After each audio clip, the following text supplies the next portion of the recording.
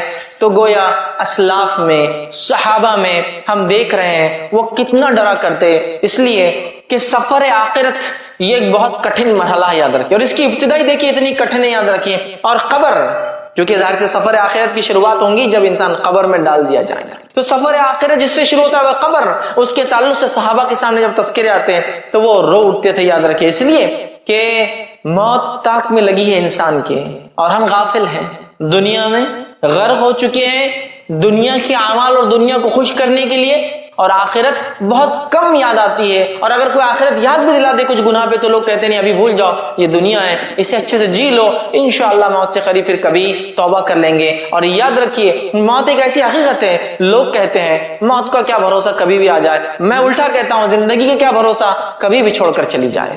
موت کا بھروسہ ہے 100 سال جیو، 200 سال جیو، 1000 سال جیو، لاکھ سال جیو، آنا ہے. بھروسہ موت کا ہے، زندگی کا نہیں، کب ساتھ چھوڑ دے اور چلے جائیں. تو یہ مرحلہ جو ملا ہے بہت بہترین و زرین مرحلہ ہے. سفر آخرت شروع ہونے سے پہلے سفر آخرت کا سامان، سفر چالو کرنے سے پہلے سفر کے لیے جو تیاریاں انسان کرتا ہے، ویسے سفر آخرت کے لیے ہمیں اس دنیا میں اچھے اعمال کر کے تیاری کرنا ہے. اب آگے ہم بڑھتے ہیں. اب انسان کی موت آ گئی، اس سختیوں والے مرحلے سے وہ گزر گیا. اب کیا ہوتا ہے، یہ کچھ باتیں آپ کے سامنے بیان کروں گا. ٹھیک یہ بتانا کہ سفر آخرت کی ابتدا میں انسان کے مرنے کے بعد کیا ہوتا ہے یہ ممکن نہیں ہے، چونکہ کوئی مردہ اٹھ کر نہیں بتاتا ہے کیا ہوا ہے. لیکن اللہ کی کتاب میں، نبی اکرم صلی اللہ علیہ وسلم کی سنت میں کچھ جو باتیں ملتی ہیں، ان باتوں کو میں ترتیب وار آپ کے سامنے رکھ رہا ہوں، چونکہ روایتیں مختلف ہیں، احادیث مختلف ہیں. کچھ روایتیں بخاری کی، کوئی مسلم کی، کوئی ابو داؤد کی، کوئی ترمذی کی.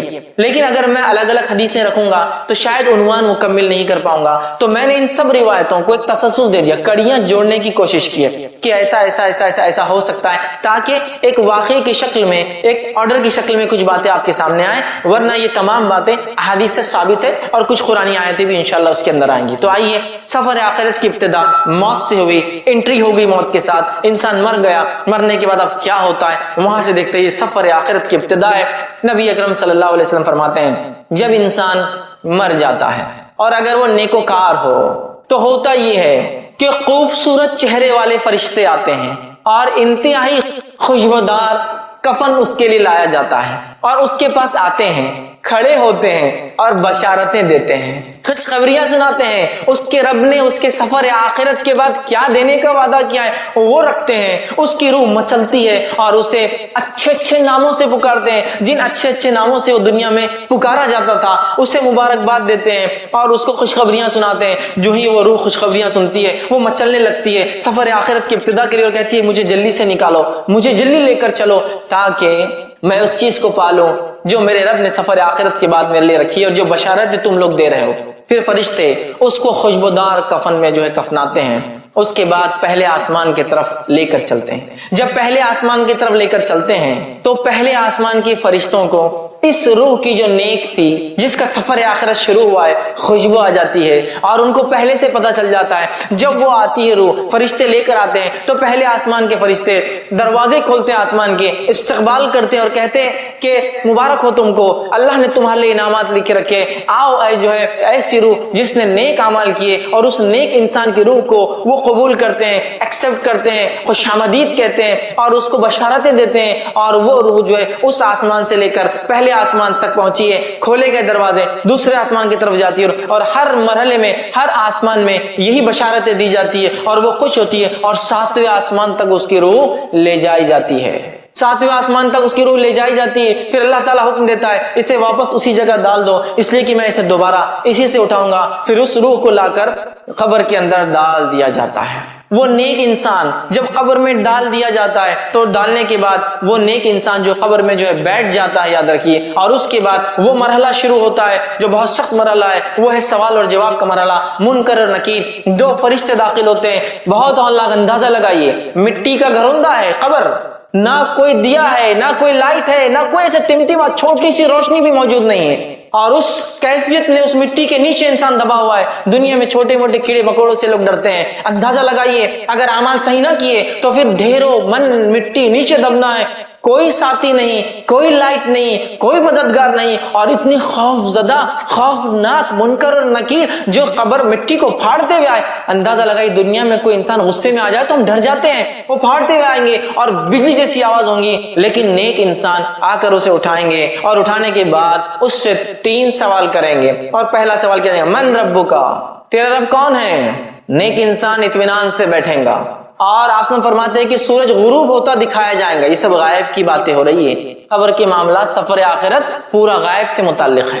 سورج ڈوبتا ہوا دکھایا جائے گا، وہ کہیں گا فرشتوں سوالوں کے جواب میں بعد میں دیتا ہوں، عصر کا وقت جا رہا ہے، سورج ڈوب رہا ہے، میں نماز پڑھ لیتا ہوں۔ فرشتے بتائیں گے یہ قبر ہے، یہاں نماز کی ضرورت نہیں، تو کہیں گے ہاں ٹھیک ہے کنٹینیو کرو، آگے بات کرتے ہیں۔ چونکہ وہ دنیا میں نیکی کا عادی تھا اور بالخصوص نماز کا عادی تھا، لہٰذا قبر میں بھی جب سورج کو ڈوبتا ہوا دیکھتا ہے تو کہہ رہا ہے کہ عصر کا وقت جا رہا ہے، میں پڑھ لیتا ہوں۔ تو اندازہ لگائیے نماز کے کتنے فوائد ہیں۔ بتایا جائے گا نہیں ختم ہو گیا، نماز کا سلسلہ نہیں ہے، اعمال ختم ہو گئے، جو ہو گئے ہو گئے، اب تم لہٰذا بیٹھو اور جواب دو۔ تو جب پہلا سوال کیا جائے گا وہ کہیں گا میرا رب اللہ ہے۔ دوسرا سوال ہوگا من نبیوں کا، کون ہے تمہارے نبی؟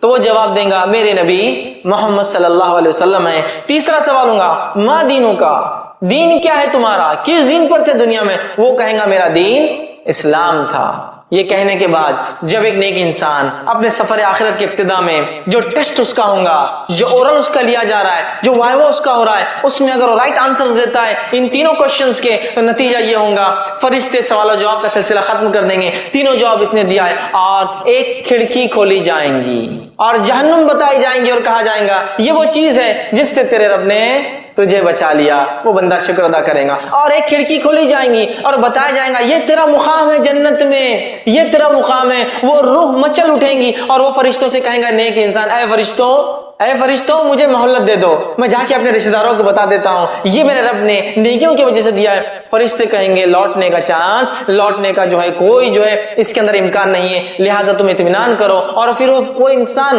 دعا کریں گے اللہ قیامت جلدی قائم کر، چونکہ وہ مقام مجھے چاہیے جو بتایا گیا میرا وہاں، اور وہ کہیں گا قیامت جلدی قائم کر اللہ تاکہ میں اٹھوں اس روز، اور سفر آخرت کا جو اینڈ ہوگا اس میں جو ڈیسٹینیشن جو بتایا جا رہا ہے جو مجھے ملنے والا ہے یہ مجھے جلدی سے مل جائے۔ اور اس کے بعد وہ جنت کی کھڑکی کھلی رہیں گی، اس کی کچھ ہوائیں وہ محسوس کرے گا، ایک بہترین بستر اس کے لیے بچھایا جائے گا، اور فرشتے کہیں گے اے شخص آرام سے اطمینان سے سو جاؤ، تمہارا سفر مطلب اس کا سفر شروع ہو گیا، اطمینان سے تم اس پہ سو جاؤ، اور اسے ایک دلہن کی طرح بستر پہ سلا دیا جائے گا، اور اس کے بعد وہ اطمینان سے سو جائیں گا۔ اللہ کی طرف سے حکم گا اس کا نام علیین میں نیکوکاروں کے رجسٹر کے اندر اندراج کر دیا جائے، لکھ دیا جائے، اس کا رجسٹر میں نام لکھ دیا جائے گا نیکوکاروں کی۔ آئیے اس کے بالمقابل وہ انسان جو گناہ کرتا تھا، معصیت، جرم، کفر، شرک، نفاق، اس کی زندگی اس میں گزری، اس شخص کی موت کیسی آتی وہ بھی دیکھیے، اس کا سفر آخرت سٹارٹ کیسا ہوتا وہ بھی دیکھتے ہیں ہم۔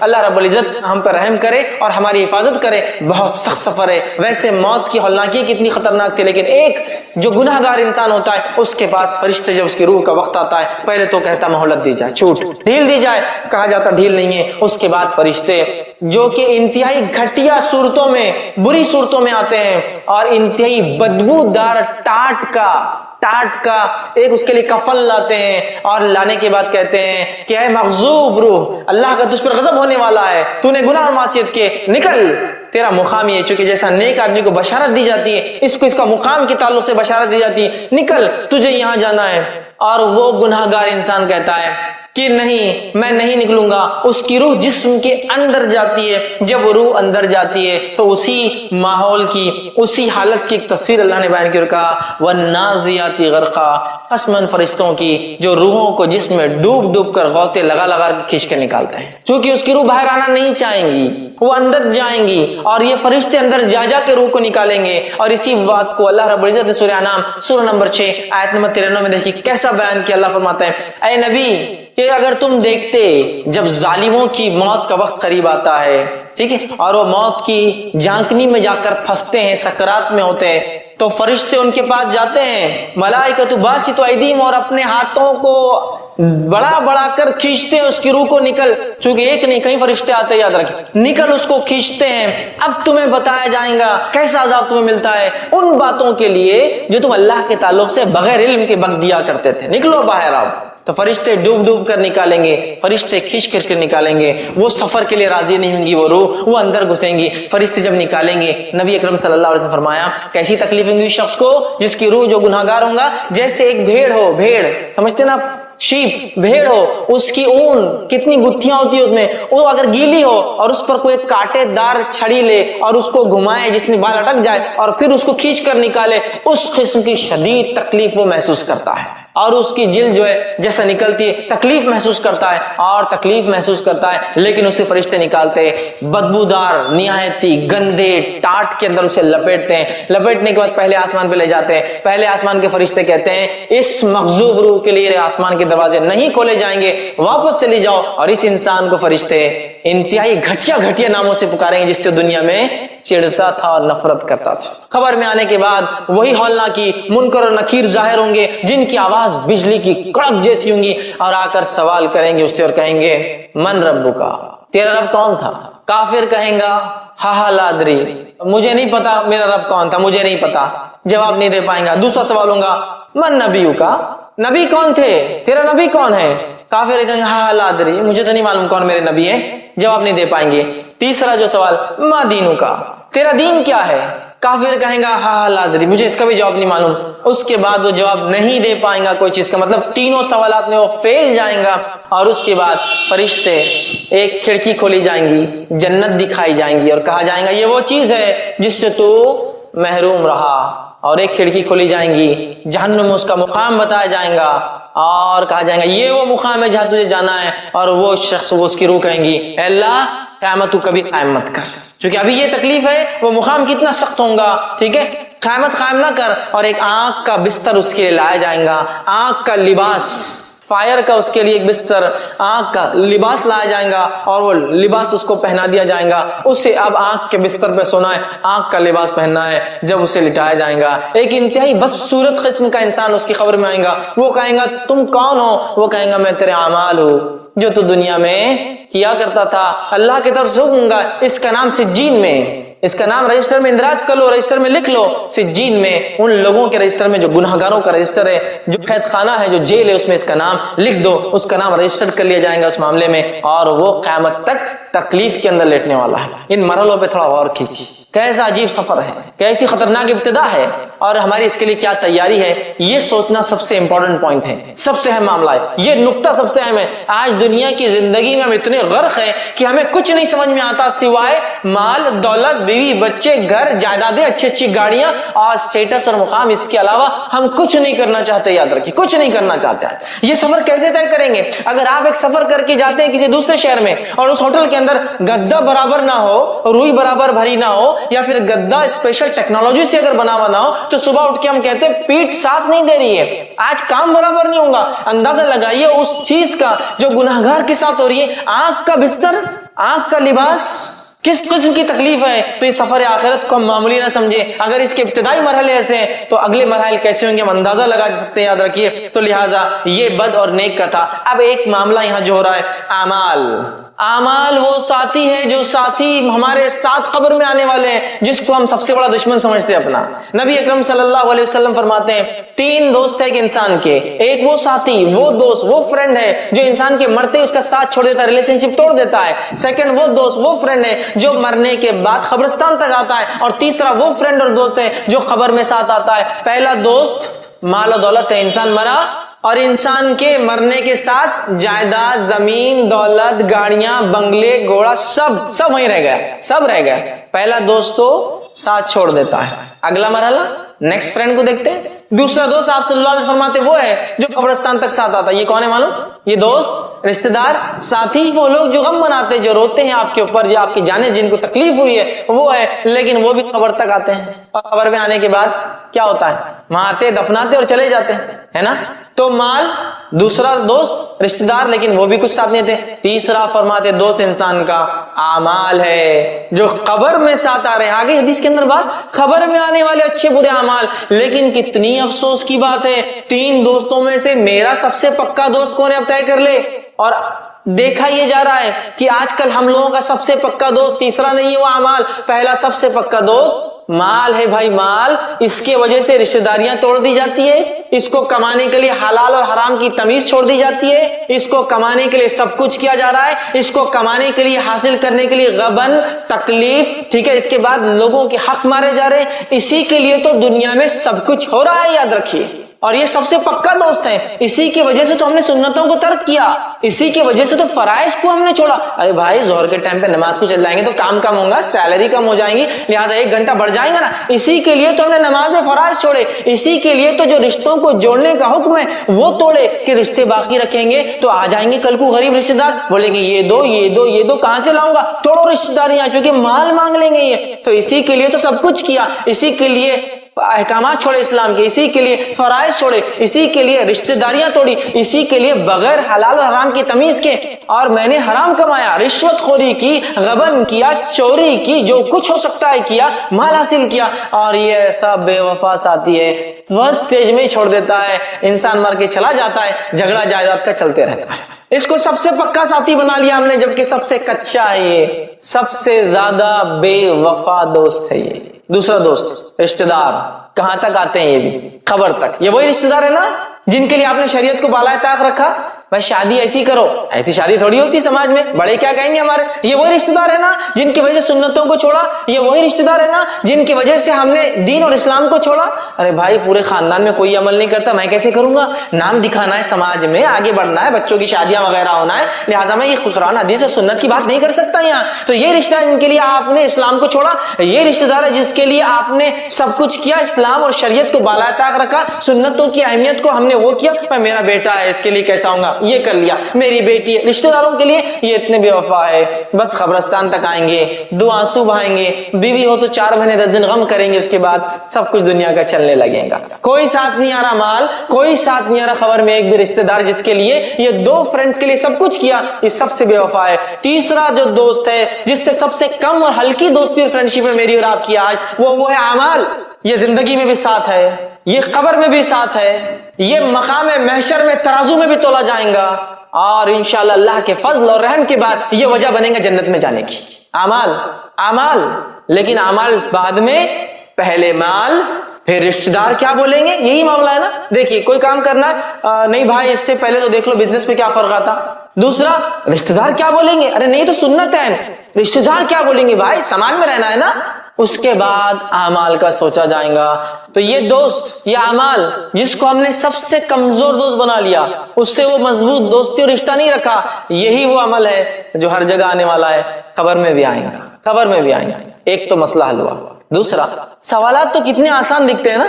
من ربو کا، ربی اللہ، میرا رب اللہ ہے، کتنا آسان جواب ہے. من نبیو کا، میرا نبی کون ہے، کتنا آسان جواب. کس کو نہیں پتا کہ نبی محمد صلی اللہ علیہ وسلم ہے ہمارے. آسان. ماں دینوں کا، دین کیا تھا تیرا، کتنا آسان ہے دین اسلام. 3 سوال اور 3 الفاظ میں جواب ہے اس کے، اللہ، محمد صلی اللہ علیہ وسلم اور اسلام. میں تو یوں ہی دے دوں گا. میرے بھائیوں اس بات کو غور سے ہم سنیں اور سمجھے.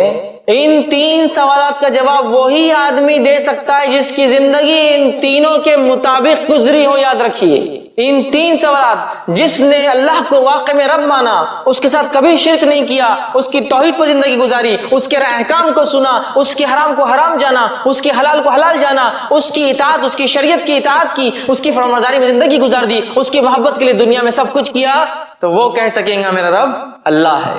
اللہ ایک لفظ ہے نا صرف، کیوں نہیں کہہ سکوں؟ نہیں کہہ سکیں گے جس کی زندگی اس پہ نہیں چلی ہو. ہم شرک، کفر، معصیت، احکام کو توڑنا، حرام میں زندگیاں ڈوبی ہوئی ہے، منمانی زندگیاں گزار رہے ہیں. نہیں اللہ تعالیٰ پھر بھی ہم کو یہ نہیں، یہ لفظ نہیں آئے گا زبان پہ، یاد رکھیے. یہ تو اسی کی زبان پہ آئے گا جس کی زندگی اللہ کو رب مانتے ہوئے گزری ہو اور اللہ کو رب مانتے ہوئے دنیا سے چلا گیا ہو، یاد رکھیے. اور اسی رب کے لیے اس نے لوگوں سے رشتے توڑے، اسی رب کے لیے لوگوں سے اس نے لڑائیاں کی، اسی رب کی خاطر دوستی ہوئی، اسی رب کی خاطر دشمنی ہوئی، اسی کی خاطر حرام کو چھوڑا، اسی خاطر حلال کو کیا. اس نے کہا تھا رشتہ داریاں نبھاؤ تو میں نے کر لیا تھا. سب کچھ اللہ کے لیے ہو، وہ کہہ سکیں گے میرا رب اللہ ہے. دوسرا، میرا نبی کون ہے؟ محمد صلی اللہ علیہ وسلم. کتنا آسان ہے، لیکن یہ وہی کہہ سکیں گا جس کی زندگی نبی اکرم صلی اللہ علیہ وسلم کی اتباع میں گزری ہو. من مانے ڈھنگ سے زندگی گزارنے والوں کو یہ جواب نہیں ملے گا، اس کا یاد رکھیے. جس نے جو سنت کے بالائے طاق رکھا، سنت کیا ہے؟ کر لیے تو عمل ٹھیک، نہیں کرے تو چلتا. ماحول بنا دیا گیا، یہ سنت پہ عمل کرے تو ٹھیک، نہیں کرے تو چلتا ہے، کوئی مسئلہ نہیں. اتنا ماحول بنا دیا گیا آج. یہ سنتوں کو مذاق سمجھ رہے ہیں، سنتوں کا انکار کرنا فیشن بن چکا ہے آج کل. معلوم، ارے یہ حدیث تو میرے پلے نہیں پڑی بھائی، سمجھ میں نہیں آ رہی، رد. ارے یہ حدیث تو مجھے سمجھ میں نہیں آ رہی، رد. ارے یہ حدیث تو اس کے خلاف دکھ رہی مجھے، رد. ارے یہ حدیث میں تو فلاں، رد. مطلب تمہاری عقلیں جانچیں گی اب سنت کو. سنت کا انکار کیا پوری زندگی، من مانی زندگی گزاری، تو پھر کیا وہ یہ کہہ سکیں گا میرے نبی محمد صلی اللہ علیہ وسلم ہے؟ یاد رکھیے، جو نبی اکرم صلی اللہ علیہ وسلم کی محبت کرتا ہے، محبت کا تقاضا اطاعت اور فرمانبرداری. یاد رکھیے، اس لیے کہ آپ صلی اللہ علیہ وسلم نے فرمایا کہ جس نے میری سنت سے محبت کی اس نے مجھ سے محبت کی. من احب سنتی فمن احبنی، اس نے مجھ سے محبت کی. ومن احبنی کان معی فی الجنہ، اور جس نے مجھ سے محبت کی میرے ساتھ جنت میں ہوگا. نبی اکرم صلی اللہ علیہ وسلم کی سنتوں سے محبت کرنا ہے اور اپنی زندگی کو سنتوں کے مطابق ڈھالنا ہے. پھر چاہے میرا سماج اور معاشرہ کچھ بھی بکے میرے بارے میں تو ایسی زندگی جوں گا. یہی صحابہ کا طرز تھا، یہی ان کا طریقہ تھا، اسی پہ زندگی گزاری. اور ایک ایک سنت تو کیسے مانتے تھے. بہت بڑا واقعہ سنانے کا وقت نہیں ہے، ایک واقعہ سنا تو عبداللہ ابن عمر رضی اللہ عنہما سفر کو نکلتے، حج کو سفر کو جاتے ہیں. ایک مقام پہ اونٹ روکتے ہیں. دوسرے تابعین سوچتے ہیں چونکہ جو ان کے ساتھ تھے سیکھنا چاہتے تھے، کیوں تو انہوں نے اللہ کے رسول صلی اللہ علیہ وسلم کے ساتھ حج کیا تھا کہ کیا کیا حج میں ہوتا ہے. لوگوں کو لگا شاید عبداللہ اب نماز عصر پڑھیں گے. سب اترے. عبداللہ ابن عمر رضی اللہ عنہ ایک مقام پہ گئے، وہاں جا کر ایسے بیٹھے جیسے استنجا پیشاب کرنے کو بیٹھتا ہے، وہاں استنجا کے لیے بیٹھے. بیٹھ کر اٹھے. لوگوں نے کیا کہ ہم یہ وضو کر کے نماز نہیں پڑھیں گے، اور آپ نے تو پیشاب بھی نہیں کیا، بس بیٹھ کے آگے. تو کہا نہیں، نہ ہم نماز پڑھیں گے نہ ہی اثر کریں گے. تو نبی اکرم صلی اللہ علیہ وسلم، کیونکہ اثر تو اس مقام پہ پڑی، تو کہا پھر یہاں کیوں رکے ہو؟ تو کہا نبی اکرم صلی اللہ علیہ وسلم کے ساتھ میں حج کے سفر پہ تھا، آپ صلی اللہ علیہ وسلم یہاں استنجا فارغ ہوئے تھے، مجھے آیا تو نہیں تھا، پھر بھی میں بیٹھنا پسند کرتا ہوں یہاں. کیسی اتباع ہے؟ یہ ہے محبت، یہ ہے اطاعت. کہ نہیں سمجھ میں آ رہا ہم کو کیوں نبی نے کیا، بس کیا ہم کر رہے ہیں اس کو. یہ محبت ہے، یہ تھا ان کا عمل. سنتوں سے یہ محبت تھی. یاد رکھیے آج ہمارا کیا حال ہے؟ سنت تو ہے نا، چلتا ہے، سنت تو ہے نا، دیکھا جائے گا. ارے بھائی سنت ہی ہے نا، فرض تھوڑی ہے. یہ حال ہم نے بنا دیا ہے. تو کیا ایسا شخص یہ کہہ سکے ہاں میرے نبی محمد؟ نہیں کہہ سکیں گا.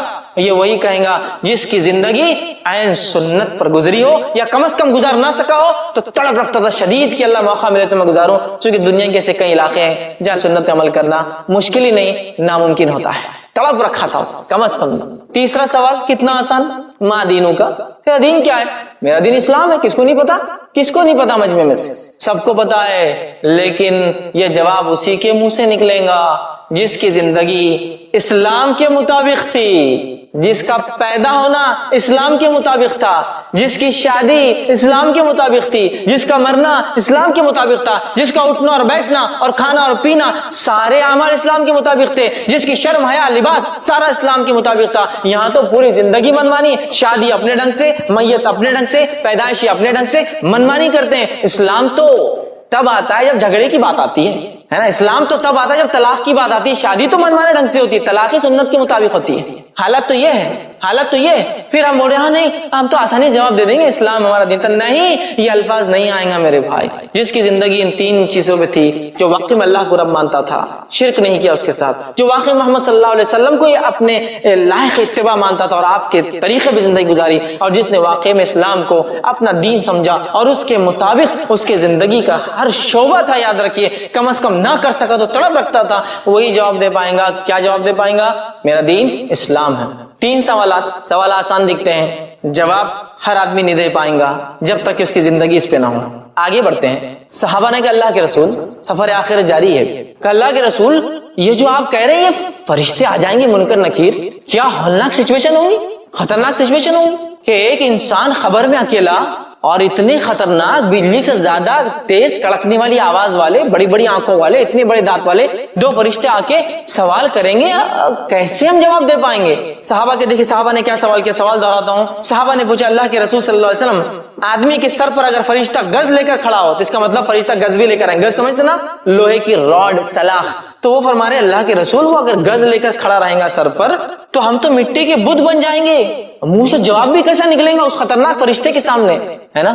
تو اللہ کے رسول صلی اللہ علیہ وسلم فرماتے ہیں کلمہ توحید لا الہ الا اللہ کی برکت سے تم جو ہے خبر کے سوالات کے جوابات بھی دوں گے، دنیا بھی تمہاری اور آخرت میں بھی اللہ تمہیں ثابت قدم رکھیں گا. اور پھر اللہ کے رسول صلی اللہ علیہ وسلم نے یہ آیت تلاوت کی جو سورہ ابراہیم سورہ نمبر 14 آیت نمبر 27 1427 ہے، یثبت اللہ الذین آمنوا بالقول الثابت فی الحیات الدنیا وفی الآخرہ. اللہ تعالیٰ یثبت اللہ الذین آمنوا جما دے گا ایمان والوں کو بقول ثابت، ایک مضبوط کلمے کے ذریعے. اور وہ کلمہ کون سا ہے؟ لا الہ الا اللہ، کلمہ توحید. فی الحیات الدنیا وفی الآخرہ، دنیا کی زندگی میں اور آخرت کی زندگی میں کلمہ توحید کی بنیاد پر ہم جمیں گے عدد. تو دنیا میں بھی اگر ہمیں قدم جمانا اپنے کلمہ توحید اور اس کی برکتیں ہوں گی جس کی وجہ سے ہوں گا، اور آخرت کا تو معاملہ کلمہ توحید ہی ہے، لا الہ الا اللہ. تو یہ بھی پتہ چل گیا کہ برکت توحید کی کیا ہے. یہ توحید کی برکتوں کی وجہ سے انسان کے سوال و جواب میں آسانی، منکر نکیر سے نہیں ڈرے گا، دنیا اچھی گزارے گا اور انشاءاللہ العزیز آخرت بھی انسان کی اچھی ہوں گی. اب آئیے آگے بڑھتے ہیں. قبر میں ایک چوتھا سوال بھی ہوگا، حیرت مت کیجیے، لیکن یہ سوال نہیں ہے، یہ فرشتے پوچھیں گے. پھر سوال کی شکل میں نہیں، تعجب کی شکل میں یا تعریف کی شکل میں. وہ کیا چیز ہے؟ اس کے تعلق سے ابو داؤد اور بخاری کی روایت آتی. ابو داؤد کی روایت میں ہے، نبی اکرم صلی اللہ علیہ وسلم فرماتے ہیں جب بندہ 3 سوالات کے جواب دے دے گا، مطلب یہ نیک انسان تھا، رائٹ آنسرز دے دیں گا، تو فرشتے اس سے پوچھیں گے اور سوال کریں گے ما یدریک، تجھے ہمارے سوالات کے جواب کیسے آئے؟ بہت امپورٹنٹ ایشو ہے. اگر جو لوگ اسٹوڈنٹس ہیں، اسکول کالج جاتے ایگزامز دیتے ہیں، وہ اس بات کو سمجھ سکتے ہیں کہ وائوا میں اگر کوئی کوشچن آنے والا ہے اور وہ کوشچن کا آنسر کہاں ملتا ہے اگر پتہ چل جائے تو کتنی بڑی بات ہوگی نا. وہی بات ہو رہی ہے. فرشتے پوچھیں گے پتہ کیسے چلا آپ کو یہ 3 سوالات کے یہ 3 جواب ہے؟ تب ایسے سوال کرنے والے تو نیک انسان کیا جواب دیں گا؟ سنیے. اللہ کے رسول صلی اللہ علیہ وسلم فرماتے ہیں، یہ مسند احمد کی روایت کا ایک ٹکڑا ایک حصہ ہے. آپ فرماتے ہیں قرأت کتاب اللہ، میں نے اللہ کی کتاب پڑھی تھی، آمنت بھی، میں اس پر ایمان لایا، وصدقت، اور اس کی تصدیق بھی کی تھی میں نے کہ حق ہے. میں نے اللہ کی کتاب پڑھی، ایمان لایا اور تصدیق بھی کی. دیکھیے ایمان لانا ہے کہ تصدیق کرنا ایک چیز کی، مانتا ہوں میں اس چیز کو، مجھے یقین ہے اس چیز پہ، یقین کیا تھا، لہٰذا مجھے جواب مل گئے. تو کہاں ہیں ان 3 سوالوں کے جواب؟ اللہ کی کتاب میں. کون سی گائیڈ بک میں ملیں گے آخرت اور آخرت کے سفر کے سوالات کے جواب؟ قرآن میں. اس کو پڑھنا ہے. پڑھنا ہے تو صرف یہ نہیں کہ پڑھ لیا الف لام میم ذالک، پڑھنا ہے، تصدیق بھی کرنا ہے نا ایمان کے ساتھ. اس کتاب میں کوئی شک نہیں. تو جو کتاب کی ابتدا یہ ہو رہی ہے، اکثر کتابوں پہ لکھا ہوتا ہے مصنف کی گزارش کتاب میں اگر غلطی ہو تو ہمیں بتا دے، اللہ آپ کو جزائے خیر دے گا. اس کتاب کی ابتدا میں اللہ کہہ رہا ذالک الکتاب لا ریب فیہ، اس کتاب میں اللہ کی طرف سے میں کوئی شک نہیں ہے، تمہیں کچھ شک و شبہ نہیں کرنا ہے، پڑھو اور صرف عمل کرنا ہے تمہیں. ایسی کتاب اتنے پیارے انداز سے شروع ہوتی ہے. اس آیت کو اگر سمجھنا ہے نا تو کبھی اہل کتاب کی زندگیوں کو دیکھے تو بہت تسلی ہوتی. کیا کتاب ہے! اہل کتاب صرف یہی طے کرتے پریشان ہے یہ کتاب کا حصہ ہے یا یہ کتاب کا حصہ نہیں ہے، یہ کتاب کا حصہ ہے یا یہ کتاب کا حصہ نہیں ہے. ایک زمانے میں یہ کتاب تھی، اگلے زمانے میں رد ہو گئی. ایک زمانے میں یہ تھی، اگلے زمانے میں یہ موضوع تھی. یہ حالت ہے. الحمدللہ اس کتاب کو صرف آپ کھول رہے ہیں اور اس میں لکھا ہوا ہے اس کتاب میں کوئی شک نہیں. لیکن جس چیز میں جب شک نہیں ہوتا ہے تو اس کا کیا معنی ہوتا ہے معلوم آپ کو؟ اس کا معنی ہوتا ہے پھر اسے عمل کرنا بھی لازم ہے. حکومت نے قانون پاس کیا، قانون اگر حکومت کی طرف سے کوئی شک نہیں ہے تو عمل کرنا لازم ہے. ذالک الکتاب قرآن، قرآن پڑھنا ہے اس کو. دیکھیے شروعاتی ہو رہا تو اتنی بہترین بات سے، تو آگے کیا کیا ہوں گے اسباق پتہ نہیں ہے نا. مطلب پڑھتے جائیں گے خزانے پہ خزانے. تو کہا میں نے قرآن پڑھا تھا. کوشچنز 3 آنسر گائیڈ بک بتا دی گئی. اب دوسرا آدمی جو جواب نہیں دے پائیں گا، فرشتے پوچھیں گے کیوں جواب نہیں دے پایا، اور کوئی اچھی بات تو نہیں کریں گے اس سے. کیوں جواب نہیں دے پایا تو وہ کہیں گا لا درائتا ولا تلائتا، مطلب کیوں جواب نہیں دے پائے تو وہ کہیں گا نہ میں نے قرآن پڑھا نہ سمجھا. تو فرشتے کہیں گے تو نے نہ جانا نہ تو نے پڑھا. اور ایک فرشتہ، ایک روایت کے مطابق گز لیا ہوا فرشتہ، اور ایک روایت کے مطابق جو صحیح بخاری کی ہے 2 ہتھوڑے لیا ہوا فرشتہ ہوگا. ہتھوڑے، ٹھیک ہے، گز نہیں ہتھوڑے. ہتھوڑے سمجھتے نا آپ؟ ہتھوڑا جو ہوتا ہے پتھر توڑنے میں جس طرح، وہ 2 ہتھوڑے لیں گا اور جب پوچھیں گا تو نے نہ پڑھا نہ سمجھا، دونوں ہتھوڑوں کو لے کے اس زور سے دونوں کن پٹیوں پہ ماریں گا تو روایت کے اندر تھا وہ ایسا چیخیں گا وہ مردہ، اتنے زور سے چلائیں گا کہ زمین و آسمان کی ہر مخلوق سنیں گی اس کی آواز سوائے جن اور انس کو چھوڑ کر، اور اس کا سر ذرات میں تبدیل ہو جائے گا، اور یہی عذاب اس کو قیامت تک دوبارہ اٹھنے تک ملنے والا ہے۔ آنکھ کا بستر، آنکھ کا لباس، ہتھوڑوں کا عذاب۔ ایک روایت میں گز کے گز، وہ گز لے کے کھڑا ہوں گا اور گز لے کے کھڑا ہوں گا اور اس زور سے ماریں گا، اور یہ گز والے فرشتے اور ہتھوڑے والے فرشتوں کی دونوں کی خصوصیت یہ دونوں اندھے اور بہرے ہیں، سنتے بھی نہیں ہیں دیکھتے بھی نہیں ہیں، چاند ذرہ برابر بھی نہیں ہے کہ کچھ وہ کر سکے، نہ سنتے ہیں نہ دیکھتے ہیں کیا ہو رہا ہے لیکن مارتے ہیں۔ اگر دونوں روایتوں کو ملا لیا جائے تو معنی یہ ہوا ایک فرشتہ کنپٹیوں پہ مارتا ہے ہتھوڑے سے اور ایک فرشتہ پیچھے سے کھڑے ہو کر سر پہ مارتا ہے گز، دونوں روایتوں کو ملاتی ماں۔ تو اس گز کے تعلق سے آپ نے فرمایا جب وہ گز اٹھاتا ہے اور مارتا ہے اس کے سر پر، چونکہ سفر آخرت کی تیاری نہیں کر کے آیا تھا تو وہ گز جب سر پہ پڑتا ہے تو اس کا سر ذرات میں تبدیل ہو جاتا ہے، اور آپ صلی اللہ علیہ وسلم نے فرمایا کیا تم جانتے ہو یہ گز کے بارے میں کیسی گز ہے وہ جو لوہے کی سلاخ ہے؟ صحابہ نے کہا آپ بتائیے کیسی ہے؟ تو کہا یہ گز ایسی ہے کہ اگر ایک بڑے پہاڑ پر مار دی جائے تو ایک وار سے پورا پہاڑ ذرات، ذرات سمجھتے ہیں نا، ذرات ان پارٹیکلز کو کہتے ہیں جن کو بغیر پھونکے کے خود بخود اڑتے رہتے ہیں انوائرمنٹ کے اندر، ایٹماسفیئر میں، ذرات میں تبدیل ہو جائیں گا۔ اور پھر آپ نے فرمایا یہ گز کتنی وزنی بتاؤں؟ اتنی وزنی ہے کہ سارے انس آدم علیہ السلام سے لے کر آخری بچہ جو پیدا ہوگا اور سارے جن ابلیس سے لے کر آخری جو جن ہوگا سب بھی اگر جمع ہو جائے اور اس گز کو ہلانا چاہے تو ہلا بھی نہیں سکتے ہیں، اتنا ویٹ ہوگا اسے ایک گز کا۔ تو کن پٹی پہ ہتھوڑے، سر پہ گز مارا جائیں گا۔ اب اس واقعے سے جو بات پتہ چلی سفر آخرت کے تعلق سے وہ کیا ہے؟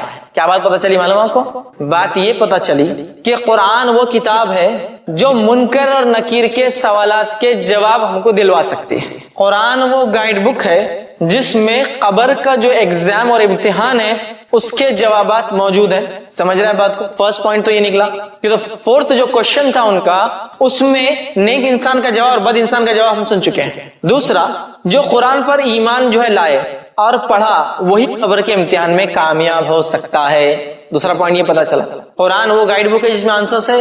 دوسرا پتا جو اس کو پڑھتا ہے جو اس پر عمل کرتا ہے اسی کے لیے سفر آخرت ایزی اور آسان ہوتا ہے۔ تیسرا پوائنٹ پتا چلا کافر اور منافق پر سب سے پہلا فرد جرم جو عائد ہوگا، کافر اور منافق پر سب سے پہلا جو فرد جرم انڈیویجول کرائم ان پر ثابت ہوگا قبر میں وہ قرآن کا نہ پڑھنا ہے۔ باقی کچھ نہیں ہو رہا، دیکھیے ابھی شرک نہیں ہو رہا، کچھ قرآن کا نہ پڑھنا ہے۔ پہلا فرد جرم قبر میں جو کافر اور منافق پہ عائد ہوگا، فرسٹ کرائم جس کے لیے وہ پنشیبل ہوگا، اس کو پنشمنٹ دی جائیں گی، وہ کیا ہوگا؟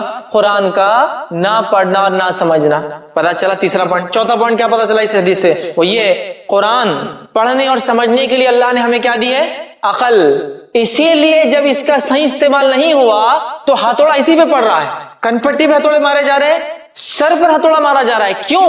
تو قرآن اسی لیے ہے کہ قرآن مطلب اللہ نے جو عقل دی ہے وہ اسی لیے دی ہے کہ اس عقل کو اللہ کی کتاب کو پڑھنے اور سمجھنے میں مسلمان تو لگا دے۔ اے انسان، اے کافر، اے منافق، تجھے جو اللہ نے عقل دی تھی تو نے اللہ کی کتاب کو نہیں سمجھا، دین حق کو نہیں سمجھا تو فرد جرم ثابت ہو رہا ہے، مارا اسی کنپٹیوں اور جو سر پہ مارا جا رہا ہے۔ پتا چلا عقل اللہ نے اللہ کی کتاب کو پڑھنے سمجھنے اور اس پہ عمل کرنے کے لیے دی ہے، اس کی پلاننگ کرنے کے لیے دی ہے۔ لیکن کتنی افسوس کی بات ہے اللہ کی کتاب کا جب معاملہ آتا ہے میرا اور آپ کا حال یہ کہ ہم لوگ اس کو کتنا ایزی لیتے ہیں۔ میں آپ کو کیا کہوں، میں نے ایسے حالات دیکھے ہیں کہ ایک مجمع ہے، اس مجمع میں اگر کوئی یہ پوچھ لے کہ کتنے انبیاء کے نام قرآن میں ہے، کتنے انبیاء کے نام قرآن میں ہے، تو میں سمجھتا ہوں رائٹ آنسر پانے کے لیے تکلیف اور مشقت سے گزرنا پڑے گا کہ کتنے انبیاء کے نام ہیں۔ میں تو یہ بھی کہتا ہوں کہ قرآن سے اتنی دوری ہماری کہ کوئی یہ پوچھ لے نا کہ کتنے سورہ ہیں قرآن میں تو ویریس فیگرز آپ کے سامنے آئیں گے، 256 255 112 113 100، جس نے جہاں تک پڑھا اس کو لگا وہاں تک سورہ ہے۔ بس سمجھے آپ بات کو؟ آنسر نہیں پتا کہ اللہ کی کتاب میں کتنے جو ہے سورہ ہے۔ اگر میں یہ کہوں اللہ کی کتاب آخرت کا سلیبس اور گائیڈ بک ہے تو اس کے چیپٹرز کتنے اتنا تو معلوم ہونا چاہیے نا، ہے نا؟ ماشاءاللہ ایسے لوگ اس مجمع میں اور جو مجھے سنیں گے وہ سن رہے ہیں جنہوں نے ڈگریاں